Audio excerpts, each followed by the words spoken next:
dan in vivo. Terus adik-adik dapat menjelaskan apa yang terjadi pada terutama sekali kalau embriologi ini kita sampai trimester pertama. Jadi trimester kedua dan ketiga itu biasanya bagian klinikal yang akan menjelaskan. Jadi bagian embrionik itu sampai trimester pertama. Jadi setelah pembuahan sampai trimester sekitar 10 minggu, 12 minggu, itu yang disebut dengan embryonic development.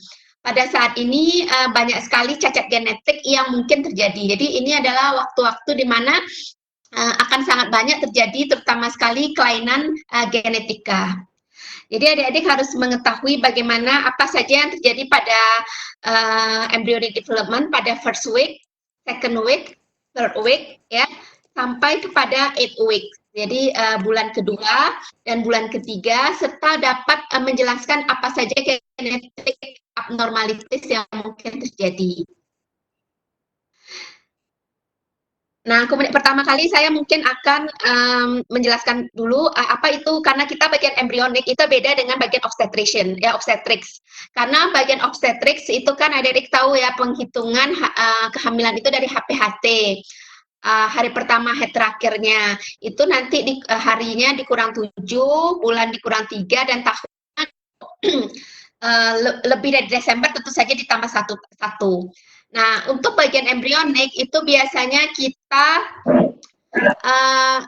mulai dari fertilisasi. Jadi karena itu kita pasti 2 minggu kita lebih lambat lebih cepat daripada lebih shorter. Jadi lebih, misalnya dia permulaannya itu anggaplah 1 Juni. Nah, kita tentu saja menghitungnya dari tanggal 14 Juni. Karena apa? Karena kita hitungnya embryonik itu dari mulai fertilisasi, bukan dari hari pertama head terakhir. Jadi kita 2 weeks shorter than obstetric death, ya. Saya menjelaskan dulu minggu pertama itu apa yang terjadi. Jadi pertama adalah tentu saja ovulation, ya. Jadi mulai dari pada waktu dia ovulasi dan terjadi pembuahan, itu first week kita sebut. Nah, pada saat itu adik-adik tentu saja kan sudah dapat ya bagian histologi dan fisiologi kemarin, kuliah kemarin, bahwa pembuahan itu terjadi di tuba fallopiae, dan pada saat ini sekitar hari ke-5 ke-6 ya, sampai hari ke-7 itu baru dia embrio itu embedded di uterus. Jadi sebelum itu tentu saja dia berjalan ke tuba fallopiae, mengelinding seperti bola. Nah, pada saat mengelinding ini kita sebut zigot. Nah, apabila terjadi infeksi pada tuba fallopiae wanita, maka terjadilah kehamilan ektopik, ya. Nah, apabila tidak silia tuba fallopiae masih bagus, maka embrionya akan berjalan dan pada hari ke-6, ke-7 itu akan embedded di uterus. Jadi, halo, bisa dengar, Dek? Bisa dengar ya? Bisa, Dok. Oke.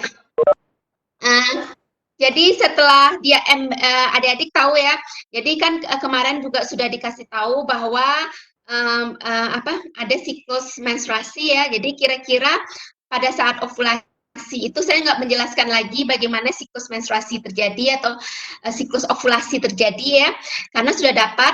Jadi pada intinya apabila terjadi fertilisasi, maka nanti hormon progesteron akan terus meningkat yang dihasilkan oleh corpus luteum sebelum plasenta terbentuk, yang akan menyebabkan uterus itu menjadi tebal, pembuluh darahnya berkelok-kelok ya, membesar untuk supaya zigot tadi ya bisa embedded ke rahim, ya, implanted embryo. Nah, ini mungkin sedikit saja.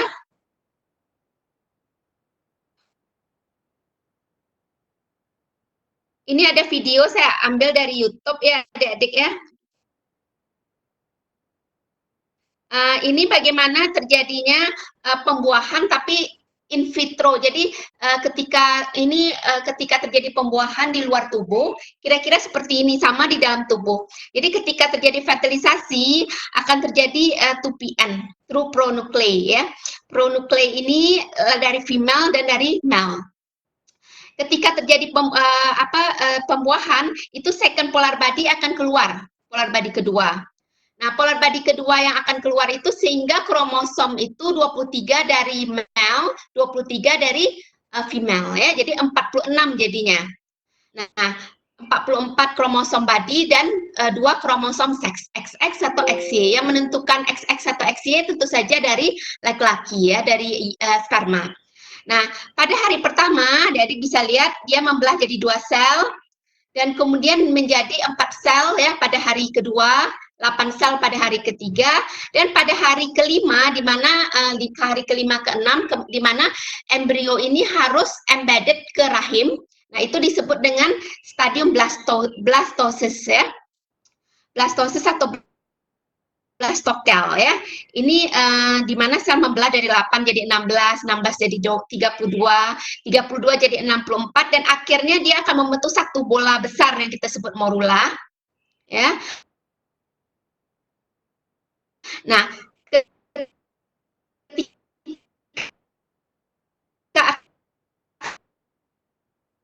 akan menjadi di blastosis morula ini dia akan membentuk suatu rongga. Nah, ini tokel ya. Ini stadium yang bisa kita lihat di oosis atau embrio ini akan memerlukan uterus untuk implantasi ya. Jadi pada bayi tabung misalnya, ini pada bayi tabung kita contohkan, ini nanti embrio ini akan ditransfer lagi ke rahim ibu lewat kateter karena dia memerlukan rahim untuk tumbuh setelah ini. Nah, embryo development itu seperti yang saya katakan tadi dari sel telur ya dan dari sperma, jadi memiliki 23 kromosom yang ketika dia bersatu tentu saja membentuk 46 kromosom ya, dan kemudian membelah jadi 2 sel, 4 sel, 8 sel, dan hari terakhir menjadi 5-6 sel, dan setelah ini akan embedded ke rahim. Nah, apa yang terjadi pada first week adik-adik kalau adik-adik bisa lihat ya. Jadi pada first week itu banyak sekali adik-adik tahu seperti yang saya katakan tadi, kromosom kita itu ada tentu saja dari kromosom ayah dan kromosom ibu ya. Jadi dia punya 23 pasang ya.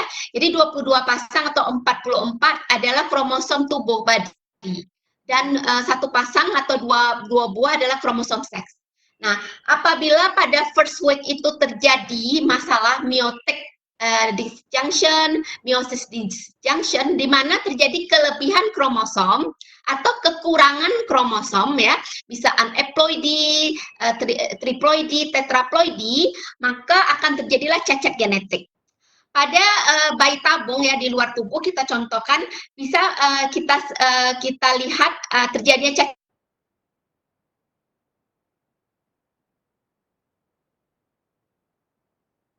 genetik itu apabila kita ambil sedikit jaringan trofactoderm. Jadi blastosis tadi itu kita ambil sedikit jaringan trofactodermnya. Trofactoderm akan menjadi plasenta, adik-adik.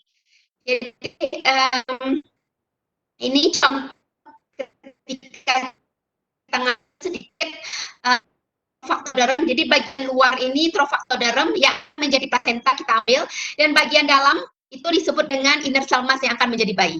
Nah, pada bayi tabung ya atau pembuahan in vitro bisa kita lihat cacat genetik itu dengan mengambil sedikit jaringan trofactoderm untuk dilihat apakah ada cacat genetik mulai dari kromosom 1 sampai kromosom 23 bisa dilihat. Nah, kapan biopsi embrio ya atau kelainan cacat genetik ini itu related dengan umur ibu. Jadi secara umum semakin tua usia ibu, itu cacat genetik akan semakin meningkat ya. Ini contohnya ketika usia ibu di golden period, jadi sebelum usia 35 tahun, 36 tahun, itu cacat genetik itu cuma sekitar 30, 20 sampai 45% ya. Jadi rata-rata sekitar 30-40%. Tapi ketika usia ibu meningkat 38 tahun atau lebih dari 40 tahun, adik bisa lihat nih ya, misalnya usianya 45 tahun, jadi 90% embrionya atau cabang bayinya itu akan cacat. 90% ya. Jadi makin tua usia ibu, maka cacat genetik itu akan semakin tinggi. Nah, clinical correlate-nya bagaimana adik-adik? Jadi ini contohnya ya adik-adik, apabila ini contoh cacat genetik ketika terjadi pembuahan ya. Jadi nanti kita akan lihat bagaimana jadi pembuahan itu bisa terjadi itu karena cacat genetik itu bisa terjadi ketika oosit itu membelah, itu ada kromosom yang tidak separate ya. Contohnya ini primary oocytes ya. Primary oocyte ini punya tentu saja 46 kromosom ya. Nah, kemudian dia mulai dengan meiotik pertama ya, first meiotik. Kalau first meiotik tentu saja dia akan membelah menjadi dua ya. Jadi ini secondary oocytes ya. Adik-adik sudah tahu ya, secondary oocyte yang mengandung 23 kromosom ya. Nah, 23 lagi akan dibuang melalui polar body, first polar body ya.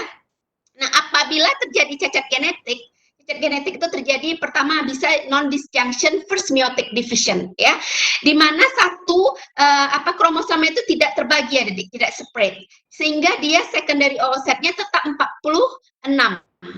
Nah, masalah utamanya kalau dia tetap 46 ya, nanti dia ke second meiotic division, dia menjadi 23, tapi